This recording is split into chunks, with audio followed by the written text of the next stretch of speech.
Hello friends, आज हम आपको सिखाएंगे अच्छी रेखा पर स्थित बिंदु पर विद्युत क्षेत्र की तीव्रता। जबकि ये एग्जाम में कई बार क्वेश्चन आया है, तो इसके लिए इम्पोर्टेंट क्वेश्चन होता है आपका। तो इसको हम तैयार करते हैं। देखो, सबसे पहले हम क्या करते हैं, इसका जो चित्र होता है उसी को आपको तैयार रखना है। अगर वो आपको तैयार रहेगा तो हम इसको आसानी से हल कर सकते हैं। तो चलते हैं, हम बनाते हैं, जरा ध्यान से देखेंगे। जैसे कि मानेंगे AB कोई एक विद्युत द्विध्रुव है, A और B मानते हैं कोई एक विद्युत द्विध्रुव है, जिनके बीच की दूरी हम मान लेते हैं क्या है, 2L है। ठीक ना। जैसे कि हम 2L मानते हैं या 2D मानते हैं, कुछ भी मान सकते हैं। ठीक ना। और उसके बाद इसका एक मध्य बिंदु होगा O। जब ये मध्य बिंदु हो जाएगा तो ये क्या होगा, R यहाँ तक L हो जाएगी और यहाँ तक क्या होगा, L होगा। तो जैसे हम जोड़ेंगे ये किसके बराबर आएगा, 2L के बराबर आ जाएगी। अब देखो, यहाँ से मानते हैं कि R दूरी पर एक बिंदु क्या स्थित है, हमारा P स्थित है। जब यहाँ पर हमारा एक बिंदु क्या स्थित है, P स्थित है, जबकि ये अक्षीय रेखा पर स्थित होता है। अब देखो, यहाँ पर ये मानते हैं कि इनका जो क्षेत्र E1 है और ये क्या होगा, E2 होगा। ठीक, इस प्रकार से हम इनको मानते हैं विद्युत क्षेत्र की तीव्रता E1 और E2, और इस पर हमारा परिणामी तीव्रता होगी, क्या होगी, वो A होगी। ठीक, इतना क्लियर हुआ। अब देखो, हम आगे कैसे इनको हल करते हैं। तो इन पर एक आवेश क्या होगा, -Q, और इन पर क्या होगा, +Q आवेश उपस्थित होता है। उसके बाद जब हमें विद्युत क्षेत्र की तीव्रता ज्ञात करनी होगी, उसके लिए हमें एक फार्मूला होता है, E बराबर 1/4πε0 Q अपान क्या होता है, R² होता है। तो ये R क्या, ये R थी इस आवेश से दूरी। तो यहाँ पर भी हमारे दो आवेश हैं, तो यहाँ से दूरी चाहिए। तो दूरी के लिए हम क्या करेंगे, यहाँ से देखो ये L और ये प्लस क्या कर लेंगे, R। जैसे हम जोड़ते हैं इनको, क्या लिख सकते हैं, यहाँ तक का ये P तक पहुंच जाएगा। ठीक, अब इसी स्तर से अगर हम इनको निकालें B से कहाँ तक का, P तक का, तो देखो यहाँ से यहाँ तक का क्या है, R है। उसके बाद ये इतना हम क्या करें, L को क्या करें, माइनस कर दें, तो क्या बचेगा, R - L। जैसे माइनस करेंगे तो कहाँ तक पहुंच जाएंगे, हम P तक का पहुंच जाएंगे। ठीक, तो ऐसे आपको ये निकालना होगा। तो हम जैसे इसको निकालते हैं उसके बाद हम इसको हल करना प्रारंभ करते हैं। तो देखो, इसके लिए आपको कुछ लिखना पड़ता है पहले। तो हम लिखते कैसे हैं, जैसे कि हम सबसे पहले मानेंगे, माना AB क्या है, विद्युत द्विध्रुव है, जबकि यह निर्वात में स्थित है, जिसका परावैद्युतांक क्या होता है, K होता है। ठीक, ऐसे हम इसको लिखेंगे। उसके बाद क्या कहेंगे, उसके बाद कहेंगे जिस पर आपका -Q और +Q आवेश स्थित होता है, और द्विध्रुव के बीच की दूरी क्या है, 2L है। ऐसा मानते हैं इनके द्विध्रुव के बीच की दूरी क्या है, 2L है। देखो भाई, इनको 2D भी लिख सकते हैं और 2L भी लिख सकते हैं। तो जो भी आपको लिखना होगा, जो अच्छा लगता होगा, आप वही लिख सकते हैं। ठीक ना। तो ये 2L हो गया। अब उसके बाद बताते हैं कि जैसे विद्युत द्विध्रुव के मध्य बिंदु O, मध्य बिंदु क्या है, O से R मीटर की दूरी पर एक बिंदु P स्थित है, जिस पर हमें क्या निकालना है, विद्युत क्षेत्र की तीव्रता की गणना करनी है। ऐसे आपको लिखना होगा। उसके बाद हम क्या करते हैं, उसके बाद हम लेते हैं यहां से +Q, ऐसा +Q आवेश के कारण बिंदु P पर विद्युत क्षेत्र की तीव्रता। ठीक, ऐसे आपको करना है। तो जैसे मानते हैं कि तीव्रता मान लीजिए 1 हो गया, तो कहां से ले रहे हैं हम, +Q आवेश से लेते हैं। ठीक, तो यहां से जैसे लेंगे तो फार्मूला हमारा क्या है, 1/4πε0। तो यहाँ रखेंगे 1/4πε0 क्या हो जाएगा, K हुआ। उसके बाद यहाँ आएगा ये Q बटे कितना हो जाएगा, यहाँ से दूरी कितना है हमारा, R - L।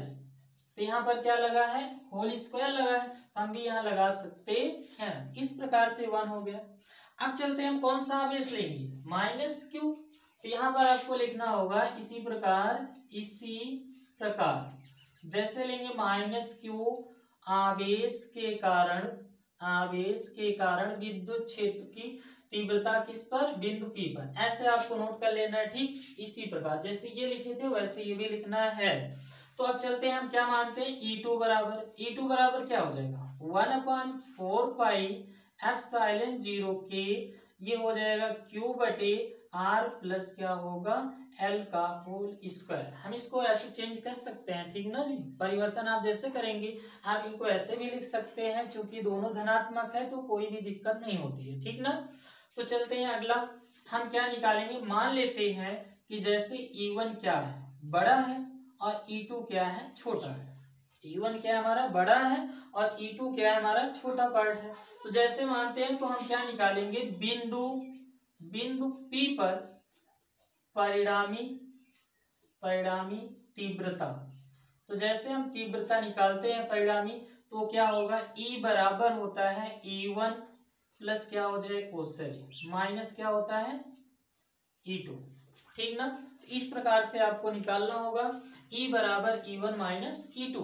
अब देखो यहाँ पर E1 का मान क्या है, E1 बराबर ये है 1/4πε0 के, उसके बाद ये हुआ Q बटे R माइनस L का होल स्क्वायर, फिर माइनस से माइनस लगाओ, उसके बाद क्या करते हैं, 1/4πε0 के इंटू Q अपान कितना हो जाएगा, Q अपान होगा यहाँ पर R प्लस L का होल स्क्वायर। अब देखो इतना हो गया, मान हमने रख लिए E1 और E2 का। अब उसके बाद हम क्या करते हैं, उसके बाद ध्यान दें तो हम ऐसा करते हैं, E बराबर इन दोनों में देखो क्या कॉमन है, Q दोनों में कॉमन है, और 1/4πε0 के भी कॉमन है। इन दोनों को हम क्या करेंगे, कॉमन लेंगे। तो जैसे कॉमन लेंगे तो आएगा Q/4πε0 के, तो यहाँ बचा क्या, यहाँ बच रहा है आपका 1/R माइनस L का क्या हुआ, whole square, minus 1/R plus L का होल स्क्वायर, ठीक ना। इस प्रकार से इतना ये क्लियर हुआ। अब आगे चलते हैं, देखो कैसे हल करते हैं, E बराबर Q/4πε0 के, यहाँ आएगा, इसका एलसीएम लेंगे तो क्या हो जाएगा, R माइनस L का होल स्क्वायर, और ये क्या बचेगा, R प्लस L का होल स्क्वायर। अब देखो इससे हम क्या करते हैं, भाग देते हैं। जैसे ये भाग देंगे ये दोनों कट जाएगा, तो बचा क्या, R प्लस L। या आप ऐसे भी कर सकते हैं, इसका गुणा इसमें कर लेंगे, देखो ये आएगा R प्लस L का होल स्क्वायर, एकदम सिंपल ऐसे लगा सकते हैं, ठीक ना। इसका गुणा इसमें किए और इसका गुणा इसमें कर सकते हैं, तो R माइनस क्या हो गया, L का होल स्क्वायर, और नीचे का गुणा करके लिख लो, ठीक ना। चाहे मतलब एलसीएम लेके लगाओ, चाहे ऐसे लगा लो। अब देखो उसके बाद क्या करते हैं, अब देखो यहाँ होल स्क्वायर लगा है, ठीक, दोनों का होल स्क्वायर हम क्या करेंगे, तोड़ देंगे, फार्मूला लगाएंगे वहां पर। तो देखो ये क्या होगा, E बराबर Q/4πε0 के। अब यहाँ पर हम फार्मूला कौन सा लगाएंगे, A प्लस बी का होल स्क्वायर बराबर क्या होता है, A square plus B square plus 2AB, ठीक ना। तो हमारा क्या है, यहाँ पर R है और क्या है, L है। A के स्थान पे R रख लेंगे और B के स्थान पे क्या रख लेंगे, L रख लेंगे। अगर आपको ऐसा नहीं रखने आता है तो आप क्या करेंगे, इसी को 2 बार लिख के क्या करेंगे, गुणा कर लेंगे, ठीक, तब भी आ जाएगा। तो ऐसे आपको करना होगा, ठीक। तो यहाँ चलते हैं, जैसे रखते हैं, देखो क्या आएगा, A स्क्वायर मीन्स क्या हुआ, R स्क्वायर, प्लस है प्लस लगाओ, B स्क्वायर मतलब क्या हो जाएगा, L स्क्वायर, फिर क्या लिखा है, प्लस 2AB। तो A के स्थान पे क्या रखेंगे, R, और B के स्थान पे क्या रखेंगे, L। तो ये हुआ इतना। अब इसके बाद इसको हम ब्रैकेट में रखेंगे, क्यों, क्योंकि यहाँ माइनस है, तो आप ब्रैकेट में रखेंगे, चूंकि अंदर के चिन्ह हमारे क्या हो जाएंगे, परिवर्तन हो जाएगा। अब देखो इसमें क्या लगा है, माइनस, तो आप जानते हैं अगर यहाँ माइनस होता है तो ये किस में बदल जाती है, माइनस में, चूंकि यहाँ आएगा A square plus B square minus 2AB आएगा। तो यहाँ पर हम जैसे लगाएंगे तो क्या हो जाएगा, इसी आधार पे R square plus L square क्या हुआ, माइनस 2RL, ठीक ना। तो ये हुआ आगे, बटे क्या होगा, इन देखो इनको हम क्या करेंगे, ये हम कर सकते हैं, दोनों का होल स्क्वायर सेम है, होल स्क्वायर है, तो हम क्या कर सकते हैं, एक फार्मूला आपने सीखे होंगे, एक ब्रैकेट में A प्लस बी, एक ब्रैकेट में A माइनस बी, तो क्या हो सकता है, ए स्क्वायर माइनस बी स्क्वायर हो सकता है ना। तो सेम वही कंडीशन यहाँ लगाना है, हम कर सकते हैं R square minus L square और पूरे का क्या हो गया, होल स्क्वायर हो गया, ठीक ना। तो ऐसे हम इनको कर सकते हैं। अब देखो क्या करेंगे, इसका जो ब्रैकेट है उसको हम हटाएंगे तो अंदर के चिन्ह क्या हो जाएंगे, परिवर्तन हो जाएगा। तो आगे चलते हैं, देखो कैसे हल करते हैं। तो इस प्रकार से हम आगे हल करते हैं तो आएगा ई बराबर यहाँ पर क्यू अपान 4 पाई एप्सिलॉन 0 के। तो ब्रैकेट में क्या बचा, R square plus L square, आगे है प्लस 2 RL, ठीक। तो आगे हमारा बच रहा है, आगे माइनस जैसे हम ब्रैकेट हटाएंगे वो क्या होगा, चिन्ह बदल जाएगा, आर स्क्वायर और यहाँ प्लस से क्या हो जाएगा माइनस एल स्क्वायर, और ये जैसे हटाएंगे माइनस माइनस क्या हो जाएगा प्लस 2RL हुआ, इतना हुआ। अब उसके बाद ये बटे कितना आया, ये आ रहा है R square minus L square का होल स्क्वायर। अब देखो आर से क्या हुआ, कैंसिल हुआ, और एल से एल कैंसिल हुआ, ठीक। अब इसके बाद क्या करेंगे, इसके बाद करेंगे ई बराबर क्यू अपान 4 पाई एप्सिलॉन 0 के, और उसके बाद इससे हम जोड़ लेंगे, टोटल कितना आएगा 4RL। देखो 2 ये जुड़ जाएगा 4 आ जाएगा, बटे क्या आया R square minus L square का होल स्क्वायर हो गया ना जी इतना। अब इसके बाद हम क्या करते हैं, देखो एक फार्मूला आपने पढ़े होंगे, विद्युत द्विध्रुव आघूर्ण, विद्युत द्विध्रुव आघूर्ण P बराबर क्या होता है 2QL होता है ना जी।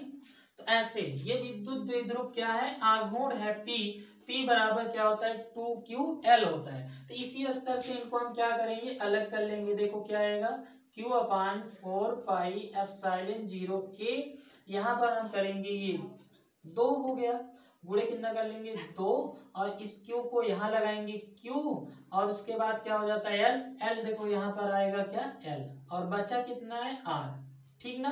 तो बटे कितना आया R square minus L square का क्या हो गया होल स्क्वायर। अब देखो इतने पार्ट को हम क्या लिख सकते हैं, P के बराबर रख सकते हैं। तो जैसे हम रखेंगे तो E बराबर आएगा Q अपान 4 पाई एप्सिलॉन 0 के, और यहाँ बचा 2P, और यहाँ क्या बचा R, बटे आया R square minus L square का होल स्क्वायर। अब देखो इसके बाद हम क्या करते हैं, इसके बाद हम ये करते हैं कि मान लेते हैं कि जो R है, R की अपेक्षा L का मान बहुत कम है।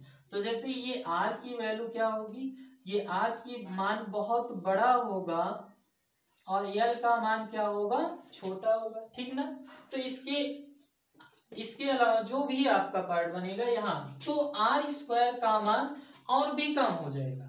कोई भी संख्या होती है जितनी छोटी होती है उसका वर्ग करेंगे वह उतनी ही छोटी हो जाएगी, ठीक। जैसे आप देख सकते हैं 0.1, इसका हम वर्ग करेंगे, देखो ये छोटी है, इसका वर्ग करिए कितना आ जाएगा 0.01 आया, ठीक ना। तो और छोटी हुई नहीं हुई। वैसे ये भी माना गया कि जैसे आर की मान लीजिए बड़ी है और यल का मान छोटा है, तो जो यल स्क्वायर होगा उसको हम क्या मान लेंगे, आर की अपेक्षा इसको यल का हम किसके बराबर मान लेते हैं, नगण्य के बराबर मान लेते हैं। अर्थात हम ये कह सकते हैं कि एल का मान किसके बराबर हो जाएगा, 0 के बराबर हो जाएगा, ठीक ना। तो आप क्या करेंगे, इसमें 0 के बराबर रख लेंगे। तो जैसे रखते हैं ई बराबर, तो क्या आता है Q अपान 4 पाई एप्सिलॉन 0 के, और इंटू क्या आएगा 2PR बटे, यहाँ पर हम 0 रख देंगे तो आर स्क्वायर माइनस 0 का क्या हो गया होल स्क्वायर, ठीक ना। अब देखो ई बराबर क्या हो रहा है Q अपान, सॉरी इसको Q को हटाओ पहले, यहाँ Q हट जाएगा 1 अपान आएगा, ठीक ना, ए ऐसे, और उसके बाद ये हुआ 1 अपान 4 पाई एप्सिलॉन 0 के। तो यहाँ पर क्या बच रहा है, देखो यहाँ पर हमने ऐसे 2PR बटे यहाँ लिख सकते हैं, इसका वर्ग करेंगे तो R की पावर कितना हो जाएगा 4 होगा। अब देखो एक R से एक R कट जाएगा, कितना बचेगा, जैसे हम एक R से काटेंगे तो E बराबर हो जाएगा 1 अपान 4 पाई एप्सिलॉन 0 के इंटू क्या हो जाएगा 2P बटे एक R कैंसिल हुआ तो यहाँ क्या आया R क्यूब हुआ, तो इस प्रकार से ये विद्युत क्षेत्र की तीव्रता हमारी ज्ञात हुई। अब जबकि यहाँ मान सकते हैं निर्वात अथवा वायु के लिए हम क्या करते हैं, k बराबर 1 रख देते हैं, ठीक ना। जब इसको ये वायु या निर्वात के लिए आप हमेशा k बराबर क्या रख लेंगे, 1 रख लेंगे। तो इस प्रकार से बनता है क्या है, E बराबर 1/4πε0 k 2p, ये k हट जाएगा, कितना आया 2pr3। तो इस प्रकार से ये हमारा क्वेश्चन सॉल्व हुआ। ऐसे आपको लिखना होगा। ये किस स्थिति में आया, ये है अच्छी रेखा पर स्थित बिंदु पर विद्युत क्षेत्र की तीव्रता। तो आपको ऐसे तैयार रखना है। तो ये आपको समझ में आ गया होगा। अगर नहीं आया होगा तो एक बार फिर रिपीट करके देखेंगे तो आपके समझ में आ जाएगी, एकदम क्लियर हो जाएगा।